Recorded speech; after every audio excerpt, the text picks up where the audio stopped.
idealnya Maulana bicara ya NW harus satu. Tetapi kan fakta di lapangan bahwa NW itu memang dua begitu. Dan mungkin bisa 3, bisa 4, cuman kan belum pernah orang berpikir mendirikan PBNW kan. Bayangkan kalau NW ini bisa bersatu dengan suara mayoritas di Lombok, di Nusa Tenggara Barat, apa yang nggak bisa kita raih? Pak Zul ini kan jadi gubernur gara-gara orang NW kan. Assalamualaikum warahmatullahi wabarakatuh. Selamat berjumpa kembali di channel YouTube Zaki Farul Official. Saya akan membedah salah satu buku yang sangat fenomenal, buku tentang Nahdlatul Ulama. Judulnya adalah Nahdlatul Ulama di Era Reformasi, Agama, Konflik Komunal, dan Peta Rekonsiliasi. Sebelum lanjut nonton video ini, jangan lupa tekan tombol subscribe, nyalain loncengnya, like, dan share ke teman-teman kalian. Jadi di buku ini saya mencoba menjelaskan pasti konflik NW ya. Mulai dari perkawinannya Gede Sakti dulu dengan Siti Hidayati, kemudian ada juga Muktamar Praya ya, kemudian sampai pada Muktamar Reformasi. Nah ini menarik karena disinilah sebenarnya puncaknya NW mengalami perpecahan ya, secara tegas ya. Mungkin secara kultural ya kita bisa nggak ada yang berbeda dari NW ini kalau kita mau jujur ya. Jadi NW Anjani, NW Pancor itu kalau menurut bahasanya Maulana Syah, NW itu tidak pecah, orang-orangnya yang pecah. Saya kira benar kata beliau itu. Kenapa? Karena Pancor ini kan hidupnya masih sama dengan Anjani. Ya. Walaupun adalah beda sedikit Al-Ampenani dengan Al-Pansuri kan. Tapi kan ini udah sentimen lah larinya kalau itu kan. Nah kemudian logo masih sama, hizib masih sama, warna madrasah masih sama. Sebenarnya apa sih yang membuat kita berbeda begitu? Ya. Jadi yang berbeda memang kepengurusan ganda tadi itu, bahwa di Muktamar Praya melahirkan kepengurusan yang ada di Anjani sekarang. Ya. Pancor yang melanjutkan kepengurusan sebelumnya, lalu kemudian mengadakan Muktamar Reformasi ya, yang menyongsong yang mendukung Tuan Guru Bajang pada waktu menjadi Ketua Umum PBNW. Tapi menarik kata reformasi ini ya. Jadi pada waktu itu memang lagi ngetren kata reformasi kan. Berarti ada yang mau diubah oleh beliau kan ketika bicara reformasi. Dan saya lihat kepengurusan NW reformasi kan banyak dari luar ya. Tokoh-tokoh luar atau tokoh-tokoh yang mungkin dulu mengalami marginalisasi atau dipecat oleh Malaysia ditarik kembali ya. Diangkat kembali menjadi pengurus. Diangkat kembali menjadi pengurus. Saya kira ini sangat positif ya, artinya ada rekonsiliasi lah di kalangan internal ya. Nah, tapi belakangan kemudian istilah reformasi juga mulai menghilang ya. Mungkin udah nggak penting lagi istilah reformasi ini kan, nggak harus dicantumkan terus begitu ya. Nah, pada tataran struktural ini ya, ketika NW pecah di pusat dan hampir semua daerah mengalami perpecahan yang sama, di Kalimantan, di Jakarta ya, di semua daerah ya. Karena memang induk kita kan pecah begitu cabangnya. Jadi di teman-teman wilayah juga ya pasti mengalami perpecahan. Inilah yang kemudian sebenarnya juga menjadi beban psikologis yang luar biasa di kalangan jamaah Nahdlatul Ulama ya. Sangat berat buat kita. Itu memang perpecahan tidak hanya secara struktural, tetapi juga secara emosional. Anda melihat seperti itu? Iya, secara emosional dalam artian ini kan ada hal-hal yang saya lihat tidak rasional ya ketika kita bicara konflik NW. Kenapa harus berkepanjangan? Ini kan orang-orang ini bersaudara ya, kita ini bersaudara ya, apalagi kalau kita artinya memegang tradisi orang Sasak. Kalau tradisi orang Sasak ini kan gaya kita kan begibung, besemeton kan. Tapi kenapa kemudian sama semeton kok saling sikut ya, konfliknya sangat parah begitu ini. Tapi saya melihat begini Mas Zaki, saya punya asumsi lain sekarang ya, bahwa Nahdlatul Ulama ini kalau bisa kita geser istilah konfliknya, mungkin ini sebagai bentuk pengembangan. Jadi Nahdlatul Ulama ini sedang berkembang sebenarnya menuju titik puncak lah ya. Jadi Anjani besar, Pancor juga besar saya lihat ya. Kalau kita lihat dalam banyak kasus orang berkonflik itu pasti ada yang punah salah satunya. Tapi di NW ini kan dua-duanya kenceng nih. Mau Anjani mau Pancor semuanya jalan semua begitu ya. Berlomba-lomba ya. Berlomba-lomba. Jadi kata-kata Fastabiqul khairat itu sudah menjadi apa ya, menjadi jargon ya, bagaimana menyikapi konflik itu sendiri sebenarnya. Kalau saling mengurus perpecahan terus ya kapan majunya? Jadi pas sabikul khairat gitu kan. Ini mungkin argumentasi dari teman-teman kita di Nahdlatul Wathon itu. Tetapi kan sebenarnya ini bukan pilihan yang ideal ya. Bayangkan kalau NW ini bisa bersatu dengan suara mayoritas di Lombok, di Nusa Tenggara Barat, apa yang nggak bisa kita raih? Pak Zul ini kan jadi gubernur gara-gara orang NW kan. Coba nggak ada sejarahnya pemilihan kepala pemilihan langsung di situ ya. Ya, nggak ada ceritanya etnis yang sangat minoritas ya dibanding orang Sasak yang banyak ya. Udah berapa kali kita pemilihan dan ya oke lah, selalu yang jadi gubernur kan orang Sasak ya, baru wakilnya dari Sumbawa. Tapi karena dukungan Nahdlatul Wathon dia jadi gubernur kan. Nah, ini yang luar biasa ya kan kekuatan NW. Artinya bahwa kalau misalkan NW ini bisa bersatu ya, nothing we cannot achieve ya. Jadi semua bisa kita raih. Iya. Dan mungkin itu bisa segera terjadi kalau membaca wasiat Maulana Syekh. Ya. Jadi 1/5 abad anakku berpisah, di sana sini timbullah fitnah katanya kan dia dalam wasiat. Ini sangat menarik. Di awal-awal mungkin saya menafsirkan secara literar ya, secara bahasa bahwa NW akan bersatu kan. Ya. Mungkin salah juga begitu. Karena sampai sekarang nggak bersatu NW ini kan. Atau memang nggak ada yang perlu disatukan begitu. Ketika dua-duanya maju ya, dua-duanya berkembang, kenapa harus bersatu kan? 1/5 abad itu dihitung sejak 98. Muktamar ke-10 di Praia itu. Ya, 98 kan. 98. Ya, jadi anggaplah udah lewat sih sebenarnya kan. Ya. 20 tahun kan. Sampai sekarang belum terjadi momen-momen itu. Momen bagaimana bersatu, walaupun kemarin sempat di Pilkada Lombok Tengah kan, waktu Gede Sakti mencalonkan diri dan beliau menang. Ya, terbukti sebenarnya istilah itu senjata yang kuat untuk menyatukan suara jamaah NW. Menang di periode pertama. Ya. Kemudian saya lihat kenapa beliau kalah di periode kedua, karena gak ada lagi wacana islah ya. Semua dua kubu ini menganggap dirinya udah pada kuat begitu. Anjani mungkin memandang, wah kita udah mau menang, ngapain juga kan.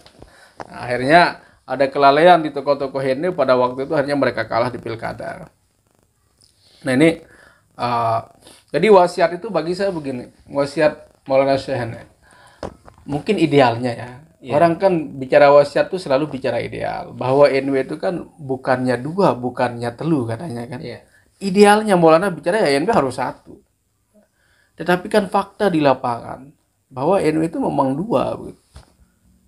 Dan mungkin bisa 3, bisa 4, cuman kan belum pernah orang berpikir mendirikan PBNW kan. Ada PBNW di luar yang dua ini kan. Kalau kita bisa analogikan seperti Pilpres, 3 pengurus besar mungkin akan membuat polarisasi itu bisa berkurang ya. Iya. Jadi salah satu tawaran saya sih sebagai peneliti ya, konflik NW ini bisa kita atasi ya dengan cara membuat PBNW yang baru. Membuat PBNW yang baru. Ya, di luar yang dua mainstream. Ya kan. Jadi supaya untuk mendelegitimasi konflik. Ya. Jadi kenapa masyarakat Sasak terutama di Jamaah Nahdlatul Wathon ini mengalami polarisasi yang sangat akut ya. Kalau nggak Pancor Ranjani begitu. Mending mereka kalau dikasih pilihan mending gabung sama Muhammadiyah gitu kan, dibanding gabung sama NW yang satunya begitu. Nah ini yang kemudian menjadi beban kita kan, menjadi problem kita secara umum. Nah seandainya misalkan ada kepengurusan baru di luar yang dua ini, saya kira menarik. Ya. Kalau ada PBNW, entahlah PBNW apa namanya kan, yang mungkin tidak sekuat yang dua ini kan. Baik, saya kira sangat menarik ya. Tapi saya ingin mendalami dulu di halaman 95 tentang Muktamar ke-10 di Praia. Ini kan awal mula perpecahan Nahdlatul Wathon itu. Iya. Anda melihat sebenarnya di Muktamar ke-10 itu memang benar kubu Anjani yang harusnya memimpin. Iya, secara de facto ya. Secara de facto. Kalau kita hasil wawancara saya dengan beberapa tokoh ya, baik yang di Pancor maupun Anjani, yang memenangkan suara pada pemilihan bakal calon kan Umi yang menang ya. Karena dua calon pada waktu itu yang punya suara mayoritas yaitu Umi sama Pak Maksum Ahmad ya. Yang Sekjen PBNW yang dulu, wakil sekretarisnya Mami Gede dulu. Kan beliau yang dicalonkan oleh kubu Pancor. Nah, ketika masuk pemilihan kedua ya, pemilihan calon, nah ini ya beliau mengundurkan diri. Artinya secara otomatis kan berarti dia udah menyerahkan tampuk kepemimpinan. Cuman ketika beliau mengundurkan diri, beliau mengajukan pertanyaan tadi itu. Apakah sah perempuan menjadi pemimpin? Kalau kita melihat mazhab Nahdlatul Wathon. Tapi memang menarik di NU ini saya lihat kita punya tradisi baru ya. Kemunculan Umi Rehanun menjadi PBNU ini kan sejarah baru juga di Indonesia ya. Belum ada ceritanya ada perempuan menjadi ketua umum di sebuah organisasi Islam. Ini terobosan baru juga begitu. Nah mungkin teman-teman yang di Pancor kan belum siap dengan kepemimpinan perempuan. Dan telah banyak kemajuan-kemajuan yang telah dicapai oleh. Iya, walaupun beliau perempuan kan kita lihat Anjani maju, pembangunan maju, madrasah luar biasa, jamaah masih loyal ya. Ya saya lihat nggak ada yang salah sih ya dengan dengan prestasi beliau ya selama ini menjadi pemimpin, karena di belakang beliau juga orang-orang bagus ya, orang-orang hebat seperti ada Pak Haji Nukman ya, kemudian ada Pak Dr. Mugni dulu kan beliau orang-orang hebat ya yang bisa mengelola organisasi. Tapi yang itulah yang jadi pertanyaan kita sekaligus menjadi kebanggaan kita mungkinnya, kenapa NW bisa dipimpin oleh perempuan gitu. Ormas Islam bayangkan di Indonesia belum ada, di NU itu belum berani mengeluarkan perempuan jadi PB, NU itu nggak ada. Muhammadiyah belum pernah. Muhammadiyah juga belum ada ya, paling jadi ketua muslimat gitu kan. Nah di NU ini tiba-tiba muncul dan beliau berhasil ya. Saya kira sebagai peneliti ya ini sebuah keunikan ya di Nahdlatul Wathon sendiri yang menjadi pembelajaran bagi ormas-ormas Islam yang lain. Kenapa takut dengan perempuan kan begitu? Kenapa kalau NU mengaku liberal ya, atau Muhammadiyah mengaku moderat begitu ya? Jadikan dong perempuan jadi pemimpin kan, ketua umum kan begitu. Kenapa harus takut? Kan hanya ormas. Sekali-sekali pimpinan pusat Muhammadiyah perempuan. Begitu. Perempuan dong. Melihat NW ini kan, NW kan pernah dipimpin oleh perempuan begitu. Berarti satu-satunya alasan kubu Pancor ketika Muktamar Praya itu tidak menerima karena perempuan ya? Saya tidak tahu ya, karena dalam prakteknya kan ada semacam tidak konsisten ya, ada ketidakkonsistenan dari teman-teman Pancor juga. Misalkan ketika Umi Rohmi ya jadi ketua DPRD ya, itu kan jadi pemimpin juga, beliau jadi wakil gubernur ya kan. Lalu kalau kita tanya teman organisasi kan? Ya, jadi kalau kita tanya teman-teman Pancor, kenapa kok perempuan boleh jadi pemimpin? Argumentasinya bahwa ketua DPRD dan jadi wakil gubernur itu nggak pakai mazhab gitu kan. Ini mazhab negara gitu. Tapi dianjani, wah ini nggak konsisten kan gitu pandangannya ya. Artinya saya melihat ada juga ya kelemahan mungkin nanti di teman-teman kita di Pancor ya. Ketika ruang-ruang perempuan ditutup juga menjadi PBNU ya kan, gara-gara fatwa ini juga gitu. Saya yakin bahwa ya mungkin mereka sih tidak terlalu problem dengan kepemimpinan perempuan ya. Tapi itu menjadi isu yang seksi pada waktu itu dan sesuatu yang baru memang. Dan kita lihat prakteknya di Pancor sendiri banyak mengangkat perempuan sebagai pemimpin ya. Rektor. Nggak ada masalah kan? Nggak ada masalah ya. Iya. Karena katanya nggak pakai mazhab Syafi'i. Nah, waktu muktamar itu berapa suara sah yang harusnya memilih? Saya udah agak lupa datanya ya. Tapi yang jelas kalau tidak salah Umi itu mendapat suara 43 kalau tidak salah ya. Pak Ahmad Maksum itu 30-an. 30-an. Jadi ya.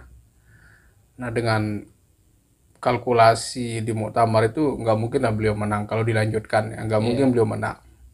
Tapi kan sebelum proses bakal calon kan pasti ada persetujuan dulu dari Dewan Muktasyar. Bagaimana pandangan Dewan Muktasyar pada waktu itu? Anda sempat wawancara?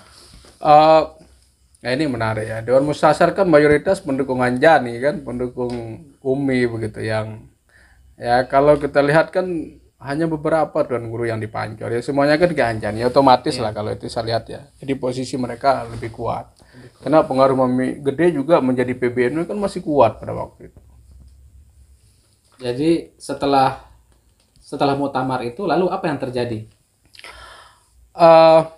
Jadi ya kemudian gesekan-gesekan di bawah ya. Karena kedua kubu memproklamirkan tadi itu bahwa Pak Ahmad Maksum tetap mengklaim diri melanjutkan kepengurusan sebelumnya. Dia kan jadi sekretaris nih, dianggap muktamar peraya itu nggak ada begitu. Akhirnya dia jadi PBNW. Tidak sah karena tidak mengikuti ADART itu. Ya, begitu ya. Ya, tentang mazhab tadi kan. Nah kemudian Anjani jalan sendiri. Ya inilah yang kemudian menimbulkan konflik ya, gesekan-gesekan di masyarakat antara kedua pendukung ya. Ya menariknya juga tokoh-tokoh kita, para tuan guru kita ya terlibat juga di dalam konflik ini ya. Di satu sisi ya mereka butuh legitimasi keturunan Maulana kan sebagai orang yang memberikan cap sahnya lah begitu ya. Di sisi lain ya tokoh-tokoh kedua elit kita ini juga ya, Terah Maulana ini ya butuh dukungan tuan guru juga kan sebagai legitimasi mereka. Jadi kepentingan inilah yang kemudian sulit terkontrol di bawah. Misalkan kalau ada satu kampung, dua tuan guru yang kemudian berbeda afiliasi NU-nya pasti konflik. Itu pasti konflik. Ya, kayak di Polombo itu kan satu ke Pancor, satu ke Anjani. Ya malah dua ke Pancor, dua ke Anjani. Ribut gara-gara masalah khutbah Jumat kan. Ini kan nggak produktif banget gitu. Gitu diributin kan. Akhirnya menjadi konflik besar-besaran di masyarakat kita. Jadi di situ awal mula konflik besar di tubuh NU ya setelah muktamar ke-10 di Praia. Setelah muktamar ke-10 di Praia. Jadi konfliknya di mana-mana. Konflik NU ini hampir sama polanya ya. Jadi satu kubu diisukan merebut madrasah ya. Kemudian yang lain kemudian mempertahankan. Misalkan kasus yang ada di Kelayu ya. Jadi misalkan Umi ingin mengadakan pengajian ya di madrasah NW di Kelayu. Lalu teman-teman Pancor menghadang, dikira karena ingin merebut madrasah. Jadi perang di depan madrasah itu. Nah termasuk juga kasus di Kesik. Di Kesik ini kebalikannya. Tuan Guru Bajang mengadakan pengajian di Kesik, ya, dihadang oleh Hizbullah karena dianggap mau merebut madrasah. Jadi pola konflik NU ini sama di tempat-tempat lain, di Wanasaba. Nah, kalau jadi ada perebutan madrasah memang. Di Polombo bagaimana momennya? Di Polombo saya kira walaupun tidak ada pengajian di situ. Tidak terlalu sama pengaruhnya, polanya, tetapi ya adalah unsur-unsurnya. Misalkan kepala madrasahnya misalkan Tuan Guru Saleh kan, beliau ke Anjani ya. Yang aliyahnya di Pancor ya. Belum lagi misalkan Tuan Guru Junaidi pada waktu itu beliau ke Pancor ya. Tuan Guru Zaini ke Anjani sama. Jadi ya orang-orang inilah yang kemudian berkonflik juga ya di Polombo itu. Nah dan di tempat-tempat lain hampir sama. Ya, lalu bagaimana prosesnya sehingga bisa terjadi pengusiran masyarakat Polombo itu? Kalau di Polombo kan konfliknya ini dia berperiode. Ya, awalnya dulu misalkan ketika ceritanya kan masalah khutbah. Ya. Jadi Tuan Guru kita ya, Ustadz yang sama-sama kita hormati, Tuan Guru Zaini Abdul Hanan, beliau kan mengkritisi ya khutbahnya Tuan Guru Junaidi pada waktu itu dianggap tidak mencukupi rukun khutbah ya, karena beliau tidak mengucapkan fatwa ittaqullah itu kalau dia salah ya. Nah kemudian kan ini menjadi isu yang berkembang di masyarakat. Nah ketika beliau mengadakan pengajian ya, ada masyarakat dah mulai mewanti-wanti, ada Hizbullah yang ikut, ini lagi panas-panasnya di luar kan. Nah itu yang kemudian dihadang ya, digagalkan begitu. Jadi mic-nya direbut, tikar dilempar, ada yang nyetel kaset jangger. Jadi itulah awal konflik NU itu ya. Lalu kemudian ini nggak selesai-selesai, terus bertambah saling panasnya sehingga perang lah ya. Pada waktu itu teman-teman Pancor, kemudian teman-teman Hizbullah ya menjaga Tuan Guru ya, kemudian mungkin mereka menyerang tokoh-tokoh lokal di sana. Lalu kemudian dibalas oleh Pancor menyerang lagi ya. Malam-malam itu melempar rumah-rumah orang ya. Kemudian paginya kan udah mulai eksodus orang tuh, mulai pergi. Nah, tersisalah Tuan Guru itu. Jadi beliau di sana. Tuan Guru Saleh akhirnya dipersekusi lah, mungkin bahasa sekarang ya, dipersekusi beliau, disiksa mungkin ya. dipersekusi lah ya, namanya masa kan, orang udah kesel mungkin dah apa kan ya, ini ya itu yang terjadi di masyarakat kita. Nah ini pola-pola konflik Nahdlatul Watan yang pada waktu itu sulit sekali diantisipasi oleh tokoh-tokoh kita. Ya, kembali ke diskusi awal kita tadi tentang konflik. Jadi konflik itu ada banyak melahirkan efek negatif dan juga melahirkan efek positif. Namun kita melihat di Nahdlatul Watan, di samping ada efek negatif, banyak juga efek positif yang timbul setelah konflik ya. Lalu setelah konflik ini kita melihat ada ciri khas nggak warga NW Anjani dan NW Pancor? Dari sisi manajemen ya dan tata kelola organisasi, saya melihat memang NW ini dia berbeda sedikit ya. Agak berbeda NW Anjani maupun Pancor, punya ciri khas masing-masing. Misalkan kalau ya ini ekses dari konflik juga ya, misalkan muncul istilah dari Anjani kan nggak mau menggunakan kata Al-Pansuri, harus Alam Penani. Ini kan bagian dari pertarungan identitas juga ya. Kemudian dulu ini menarik juga makam Maulana Syekh ya. Jadi kan makam Maulana Syekh dulu itu sangat tinggi ya.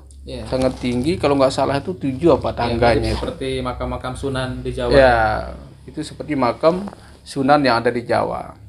Lalu ketika terjadi konflik ya, kemudian Umi Rehanun keluar dari Pancor, jadi kan makam-makam ini dirusak juga.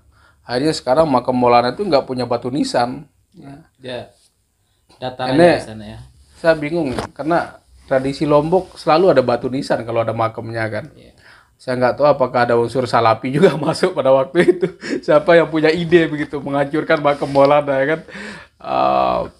Nah ini bagian dari pertarungan identitas ya, antara kedua kubu ya, termasuk juga penggunaan istilah Tuan Guru Bajang. Ini menarik juga. Gelar ini kan selalu dipertentangkan ya, selalu dipersoalkan di masyarakat baik kedua kubu ini.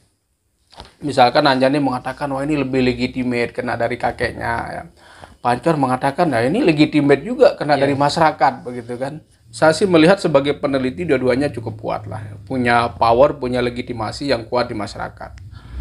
Ketika bicara Anjani misalkan ya, fatwa kakeknya menjadi petuah di sana bahwa beliau inilah menjadi pengganti saya, beliau harus jadi Tuan Guru, ya itu kira-kira maknanya ya.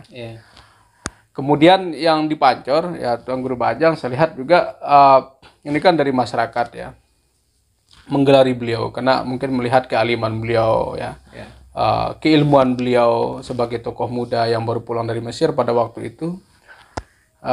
Dan kalau kita kembali lagi, siapa yang memberikan Maulana Syekh gelar Tuan Guru Bajang? Nah, ini jadi pertanyaan kita kan, masyarakat atau orang tuanya? Nah, ini menjadi isu yang berkembang lah di masyarakat kita. Tapi sebagai peneliti saya melihat dua-duanya luar biasa ya. Jadi kedua tokoh inilah yang sebenarnya sangat dibanggakan oleh jamaah NW, dan mereka punya peran besar mengembangkan Nahdlatul Watan. Kedua tokoh ini, apalagi sekarang ke kancah nasional ya. Sampai di kancah nasional. Kalau misalkan Anjani itu kan dia lebih ke kultural pendekatannya kan. Dia lewat pengajian, lewat kultural. Nah, di Pancor mungkin lebih ke jalur struktural. Jadi kalau di pejabat-pejabat itu pasti taunya ya lebih terkenal mungkin NW Pancor mungkin ya, kena Tuan Guru kan jadi gubernur ya, lewat jalur struktural. Tapi di Anjani saya lihat lebih banyak di jalur kultural. Ya mungkin karena belum menang di pilkada kali ya. Ya, menarik. Di buku ini Anda juga menulis NW Anjani itu lebih eksklusif dan Pancor itu inklusif. Ya, lebih eksklusif dalam artian bahwa NW Anjani ini punya ciri khas ya, ingin mempertahankan apa-apa yang menjadi tradisi dari Maulana Syekh ya, termasuk melontar ya, di mana-mana pengajarnya melontar terus kan. Melontar uang itu ya. Ya, melontar uang itu tuh uang amal ya. Artinya ini kan salah satu tradisi Nahdlatul Wathon ya. Kemudian gotong royongnya juga sangat kuat ya, bagaimana membangun apa istilahnya tuh keratak ya, kalau orang mau hultah kan sekali diminta masyarakat cepat mereka. Nah di Pancor ya ini agak berbeda begitu, agak udah mulai terbuka ya. Kalau di Pancor kan relasi keluarnya kan udah lebih terbuka ya. Ada Habib dari Jakarta yang dilibatkan ya. Kemudian melontar juga sangat jarang kita temukan ya. Mungkin pada waktu-waktu tertentu saja ada apa melontar itu. Tradisi itu udah mulai kabur begitu. Kemudian apalagi yang nah gotong royong juga ya, mungkin pertimbangannya nggak mau membuat masyarakat sibuk ya, jadi ya pakai dana sendiri ya. Ini saya kira manajemen yang dibangun oleh teman-teman yang di Pancor, tidak mau menyusahkan jamaah Henwe, karena kalau jamaah Henwe terus kita eksploitasi ya, minta uang terus, kasihan juga jamaah ini kan, karena Henwe ini nggak punya konsep pengembangan ekonomi masyarakat. Ya. Harusnya kan ada feedback lah, ketika jamaah Henwe punya potensi, itu yang perlu kita kembangkan. Dan kan. Anda sudah melihat itu di Pancor, apakah sudah mulai dilakukan? Ya walaupun ya tidak banyak bergerak ke sana, tetapi at least saya lihat sih mereka tidak terlalu banyak minta amal lah. Banyak sumbangan dari pemerintah apa ya, artinya teman-teman Pancor kan udah banyak memegang posisi penting ya. Beda di Anjani, memang saya lihat lebih banyak mengandalkan swadaya masyarakat, swadaya jamaah. Ya. Itu memang yang wariskan tradisi-tradisi Maulana Syekh ya. Ya, itu memang tradisi Maulana Syekh ya. Bahwa bagaimana kita punya ruang untuk beramal itu yang beliau inginkan. Dan Anda juga mengatakan Anjani itu menganut kepercayaan ketaatan total kepada guru. Apakah itu berarti di Pancor tidak seperti itu? Sebenarnya sih sama saja ya kalau saya lihat ya. Ke dalam memang kan di Pancor ini setelah kedatangan Tuan Guru Bajang, saya lihat keran eksklusivitas Henwe itu kan dibuka sama sekali oleh beliau. Jadi misalkan kalau di Anjani kan pasti wacananya tentang kekeramatan Maulana Syekh. Coba kita lihat pengajian-pengajian teman Anjani. Selalu bicara tentang Maulana Syekh, kekeramatan beliau, ya, kebesaran beliau, ya. Tidak ada pengembangan wacana yang dalam arti yang lebih kontekstual, ya kan? Nah beda dengan di Pancor ya, ini Tuan Guru itu datang membawa wacana Islam, jadi dibahas itu Quran dan hadis gitu, sehingga banyak juga jamaah yang tertarik ke Pancor. Ini kita objektif aja, saya kan peneliti ya. Jadi banyak juga jamaah yang ke Pancor. Wah ini bagus ini.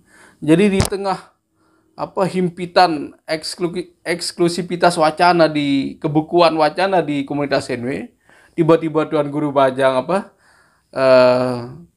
dari Majdi muncul dari Mesir ya, di Pancor, membawa wacana baru. Ini yang saya lihat ya, yang kemudian banyak anak-anak muda mungkin tertarik ke sana yang ikut ke beliau.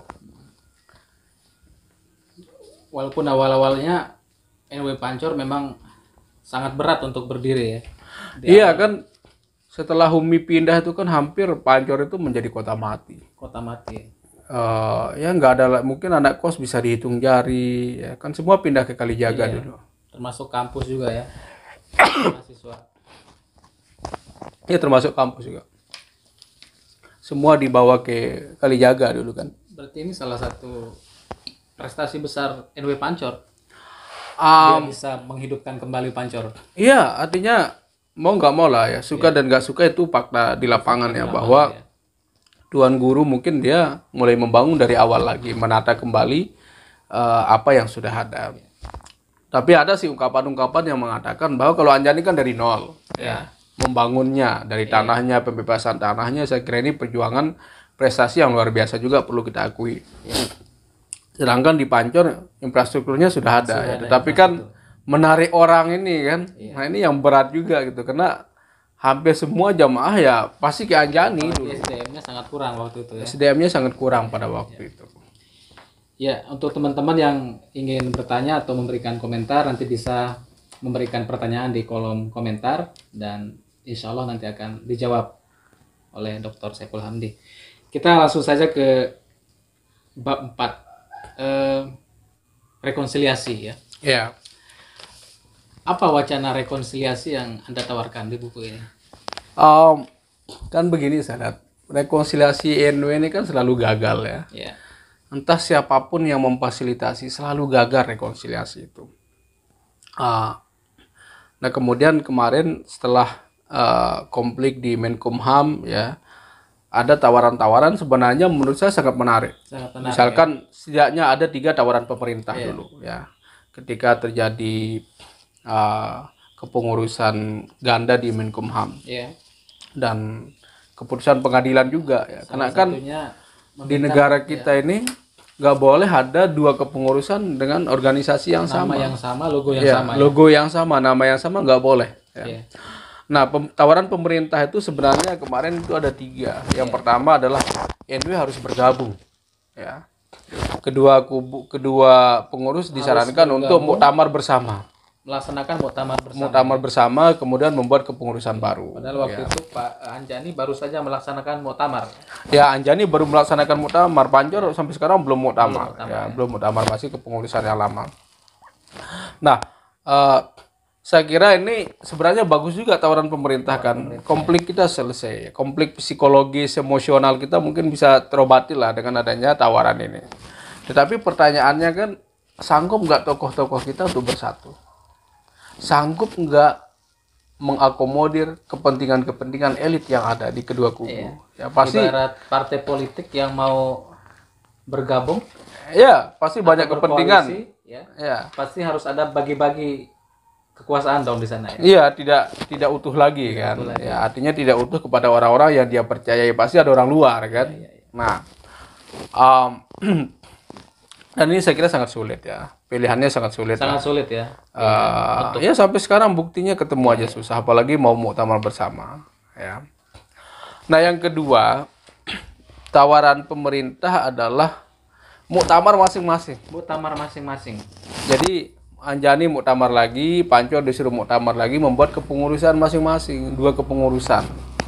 Dengan konsekuensi bahwa memang NW harus berubah namanya. Harus berubah salah satunya atau misalkan kalau versinya Tuan Guru Raden Tuan Guru Bajang ya, beliau kan ingin bahwa kalau Pancor itu mengaku hebat ya buatlah NW reformasi yang sudah ada, kata beliau kan.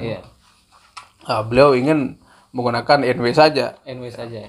Tetapi kan nggak bisa seperti itu, karena kan semua orang membawa bendera NW di sini ya, nggak bisa salah satu. Nah pemerintah itu pingin ya, misalkan ada tambahan lah ya, mungkin ada lebih embel-embel di belakang. Ada embel-embel di belakang, misalkan NW Pancor atau NW Anjani. Ya, misalkan kalau saya kira sih nggak ada masalah kalau buat saya. Nggak ada masalah ya. Karena selama ini kita udah melakukan itu kan, kepengurusan udah ganda nih. Iya. Dan berlangsung udah hampir 20 tahun. NW ini kepengurusannya 2. Ya. Dan orang selalu mengidentikan NW Anjani, NW Pancor ya kan. Iya. Sudah ada sebenarnya dan itu sudah kita lakukan, tinggal pemerintah mau melegalisir itu kan, mengesahkan itu ya. Biar ada namanya begitu. Saya kira ini pilihan yang sangat realistis ya. Pilihannya. Kalau pilihan ketiga apa? Kalau pilihan ketiga kan dia semacam sistem presidium ya, mengangkat ketua harian. Ya, jadi ya ganti-gantian lah Pancor Anjani jadi pengurus utama begitu. Tapi kalau di buku ini Anda menulis salah satu tawarannya adalah melalui politik. Ya itu kan media ya. Bahwa NW itu saya melihat ini kan banyak unsur kekuasaan juga ya yang menyebabkan kita konflik ya, ada unsur politik ya. Kenapa kemudian kita tidak melanjutkan ya kasus rekonsiliasi yang ada di Lombok Tengah. Apapun motivasinya, apapun unsurnya, ketika itu bisa menyatukan kita kan why not kan? Paling tidak waktu itu sempat ada hultah bersama di Pancor ya. Hultah bersama di Pancor. Tapi dan semua jamaah menangis ya. Dan banyak sekali jamaah yang menangis histeris gitu kan. Saya lihat kata-kata takbir itu luar biasa. Luar biasa ya. Mereka menginginkan kedua cucu Maulana dan kedua anak beliau itu menyatu. Ini kan harapan masyarakat ya. Dan itu sangat efektif menurut saya. Sangat efektif. Jadi sebagai peneliti saya melihat apapun medianya, kalau itu bisa menyatukan kita, Ya. kemudian bisa mendatangkan kemaslahatan, why not? Ya.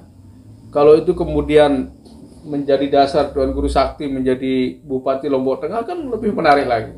Apalagi ada pidato yang menggebu-gebu, kita berpisah di Praya, kita bersatu di Praya. Ya, Itu ya. ya, memang saya dengar Pak Samsul Lutfi kayak gitu ya.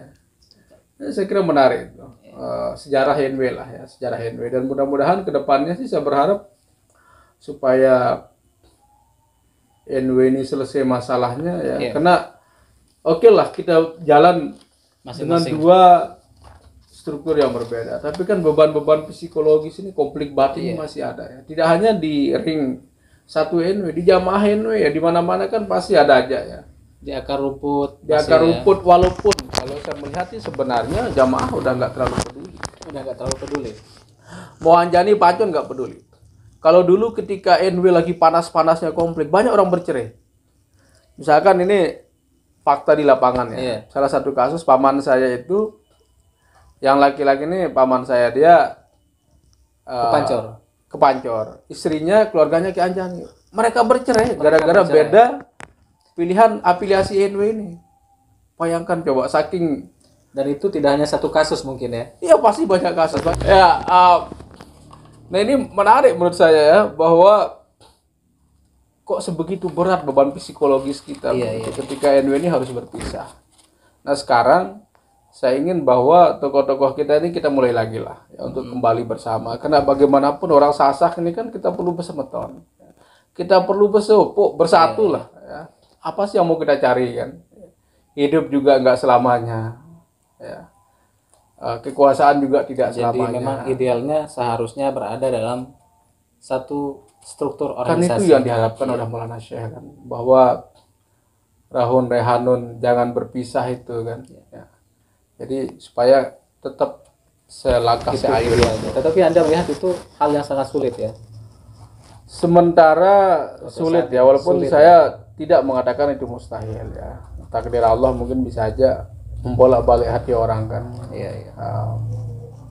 Ya, terakhir apa pesan-pesan Anda sebagai peneliti kepada elit-elit Nahdlatul Ulama, baik kubu Anjani dan kubu Pancor?